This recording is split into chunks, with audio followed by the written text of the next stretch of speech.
PTI हुकूमत के 2 साल मुकम्मल। वफाकी वज़रा ने 2 साला कारकर्दगी रिपोर्ट पेश कर दी। शिबली फराज का कहना है कि PTI की सियासत का मकसद फलाही रियासत का क़याम है, जबकि दूसरी तरफ ज़ाती मफादात की सियासत है। तहरीक इंसाफ ने राइट और लेफ्ट की सियासत ख़त्म करके राइट और रॉन्ग की सियासत की। दुश्मन मुल्क में नाउमीदी और अफरा तफरी फैलाना चाहता है। हर पाकिस्तानी 5th जनरेशन वॉर में हुकूमत के साथ है। इस जंग में सियासी तकसीम समेत किसी किस्म की तकसीम नहीं चाहते। गुज़िश्ता हफ्ते रूनुमा होने वाली पेशरफ्त पाकिस्तान के लिए मुस्बत रही। वज़ीर ख़ारजा शाह महमूद कुरैशी ने कहा कि गुज़श्ता दौरे हुकूमत में मुल्क का वज़ीर ख़ारजा ही नहीं था। कई प्लेटफॉर्म्स पर पाकिस्तान का मौक़िफ़ ही पेश नहीं किया जा सका। मौजूदा हुकूमत की कोशिश थी कि दोस्त मुल्कों के साथ ताल्लुकात मज़ीद मजबूत किए जाएं। वज़ीर आज़म और उनकी हुकूमत ने कश्मीर का मसला दुनिया भर में उठाया।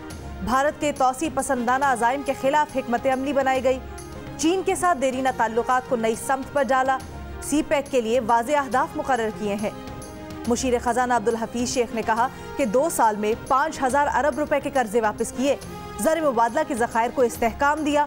कोरोना से निमटने के लिए 1240 अरब रुपए का पैकेज दिया।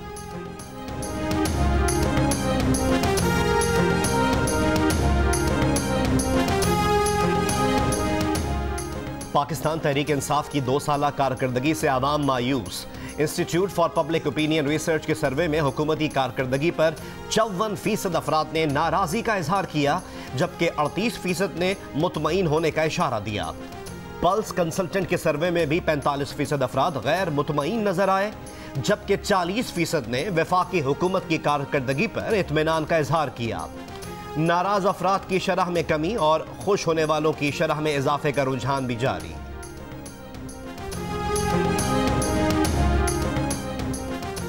वज़ीर आज़म इमरान खान के बगैर मौजूदा हुकूमत चलाने का फॉर्मूला अवाम ने मुस्तरद कर दिया। 68% अफराद की इमरान खान की 5 साला मुद्दत पूरी करने की भरपूर हिमायत। 22% ने इन हाउस तब्दीली का ऑप्शन इस्तेमाल करने पर जोर दिया। Institute for public research opinion और पल्स कंसल्टेंट ने रायआमा पर मबनी नए सर्वेज जारी कर दिए। दोनों सर्वेज में मुल्क भर से मजमूई तौर पर 4000 से ज्यादा अफराद ने हिस्सा लिया।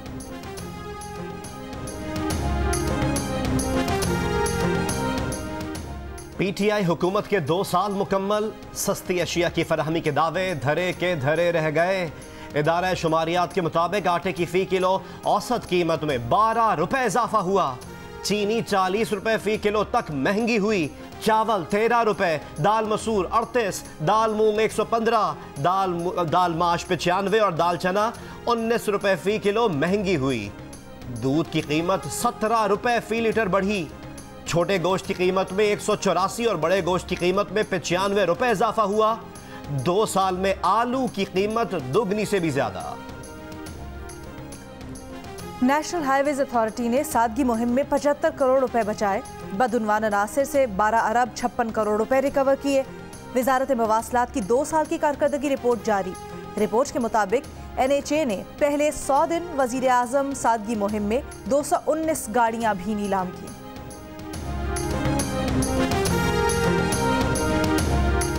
Army chief general Qamar Javed Bajwa का दौरा है सऊदी अरब। सऊदी नायब वजीर दिफा खालिद बिन सलमान से मुलाकात। दिफाई ताउन, खित्ते की सलामती और बाहमी दिलचस्पी के उमूर पर गुफ्तगू। आर्मी चीफ ने गुज़िश्ता रोज Saudi chief of general staff lieutenant general Fayyaz bin Hamid और सऊदी जॉइंट फोर्सेस के कमांडर लेफ्टिनेंट जनरल फहद से भी मुलाकात की। इस्लामाबाद हाई कोर्ट का चीनी इंक्वायरी कमीशन रिपोर्ट पर कार्रवाई जारी रखने का हुक्म। चीनी स्कैंडल पर इंक्वायरी कमीशन के खिलाफ शुगर मिल्स एसोसिएशन की इंट्रा कोर्ट अपील मुस्तरद कर दी। सिंगल बेंच का फैसला दुरुस्त करार दे दिया। चीफ जस्टिस अतहर मिनल्लाह पर मुश्तमिल सिंगल बेंच ने इंक्वायरी कमीशन रिपोर्ट को दुरुस्त करार दिया था।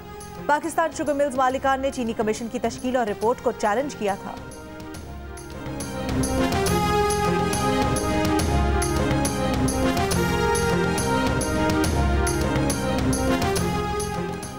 वज़ीर आज़म की ज़ेर सदारत वफाकी काबीना का इजलास आज होगा। वफाकी काबीना 10 नुकाती एजेंडे पर गौर करेगी। सर्जिकल और N95 मास्क बरामद करने की मंजूरी दिए जाने का इम्कान। वफाकी काबीना सरकारी टीवी के मुलाजमीन पर लाजमी सर्विस एक्ट लागू करने की मंजूरी देगी। तलबा का एहतजाज रंग ले आया, कैम्ब्रिज का मसला हल हो गया। वफाकी वजीर तालीम शफकत महमूद कहते हैं कैम्ब्रिज ने फैसला किया है कि स्कूल्स के पेश करदा ग्रेड से कम ग्रेड नहीं दिए जाएंगे। कैम्ब्रिज जल्द ही नए ग्रेड्स का भी ऐलान करेगा। बरतानवी हुकूमत का तालीमी नताइज पर यू टर्न।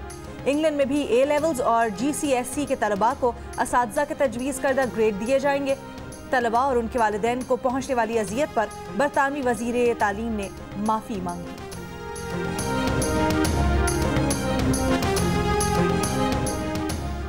सिंध पुलिस में करप्शन और गैर कानूनी भर्तियों के रेफरेंस की सिंध हाई कोर्ट में समाअत। गुलाम हैदर जमाली के वकील फारूक एच नाइक की अदम पेशी पर अदालत बरहम। रिमार्क्स दिए कि फारूक एच नाइक इस्लामाबाद में कौन सी कानून साजी कर रहे हैं। ऐसी चालाकियां सिर्फ केसेस को तूल देने के लिए की जाती हैं। अदालत ने 14 अक्टूबर को प्रोसिक्यूटर जनरल सिंध को जाती हैसियत में तलब कर लिया। –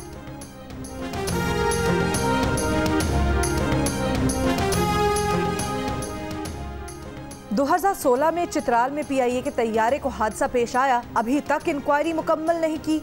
आप चाहते हैं केस चलता रहे और आपके जहाज भी चलते रहें। Sindh high court civil aviation हुकाम पर बरहम। 8 सितंबर तक हतमी रिपोर्ट पेश करने का हुक्म।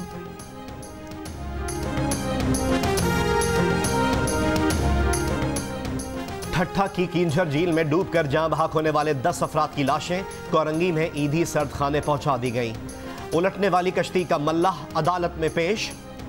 सानहे के बाद किंझर झील में कश्ती चलाने पर पाबंदी आयद। पुलिस का कहना है कि किंझर झील के किनारे तमाम होटल्स बंद कर दिए।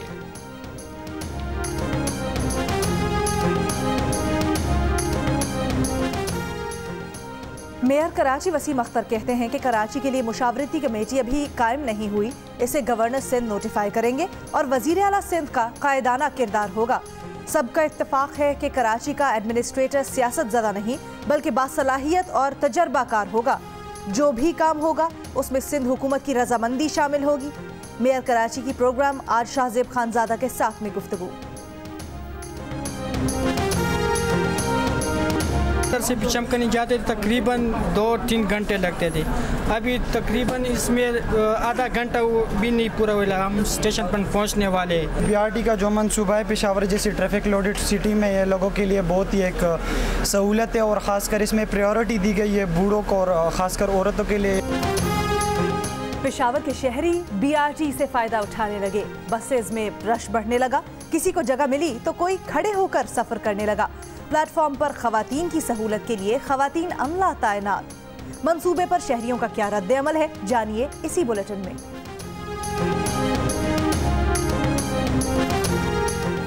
गोजरावाला पुलिस की कार्रवाई, सनतकारों से भत्ता लेने वाले गिरोह के 4 मुल्जिमान गिरफ्तार। पुलिस के मुताबिक गिरोह के 2 मरकजी मुल्जिमान की गिरफ्तारी के लिए अमरीका और बरतानिया में इंटरपोल से राब्ता कर लिया।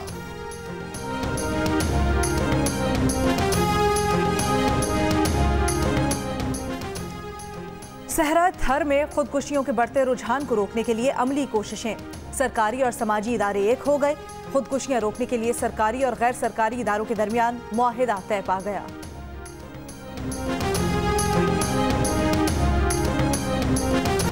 एडिटर इन चीफ जंग और जियो ग्रुप मीर शकीलुर रहमान 158 रोज से कैद में। मीर शकीलुर रहमान की गिरफ्तारी, रोजनामा जंग, द न्यूज़ और जियो TV बंद करने की कोशिशों के खिलाफ मुख्तलिफ शहरों में एहतजाज का सिलसिला जारी।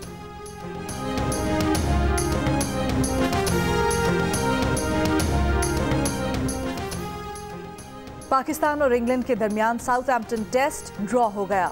मैच को कप्तानों की रजामंदी से खत्म कर दिया गया।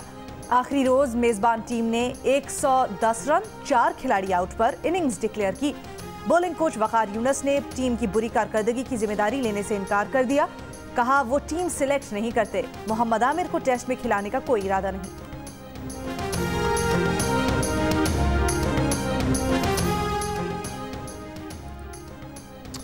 इंग्लिश टीम के कैप्टन जो रूट ने पाकिस्तान को क्रिकेट के लिए बेहतरीन मुल्क करार दे दिया। कहते हैं कि पाकिस्तान का दौरा करने वाले खिलाड़ियों ने पाकिस्तान की तारीफ की। टेस्ट क्रिकेट की वापसी से पाकिस्तानी शायकीन का जोश काबिल दीद था। पाकिस्तान जाकर खुशी होगी। अमेरिकी रियासत कैलिफोर्निया में दर्जा हरारत का नया रिकॉर्ड कायम। डेथ वैली का दर्जा हरारत 130 डिग्री फ़ारेनहाइट तक पहुंच गया। वादी में शदीद गर्मी की लहर पूरे हफ्ते जारी रहने की पेशगोई। साइंसदानों ने आबो हवा में तब्दीली के खतरात से आगाह कर दिया।